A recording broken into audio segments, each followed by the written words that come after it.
விழுப்புரம் அதிமுக கூட்டத்தில் இலவச திட்டங்களுடன் இணைத்து பெண்கள் குறித்து சர்ச்சை கருத்து தெரிவித்த விவகாரம் தொடர்பாக அதிமுக முன்னாள் அமைச்சர் சி.வி. சண்முகத்திற்கு மாநில மகளிர் ஆணையம் மீண்டும் சம்மன் அனுப்பியிருக்கிறது.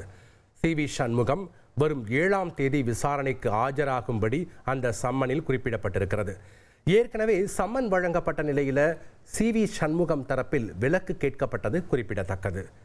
விழுப்புரம் அதிமுக கூட்டத்தில் இலவச திட்டங்களுடன் இணைத்து பெண்கள் குறித்து சர்ச்சையான கருத்து தெரிவித்த விவகாரம் தொடர்பாக சி.வி. சண்முகத்திற்கு மாநில மகளிர் ஆணையம் மீண்டும் சம்மன் வழங்கி இருக்கிறது.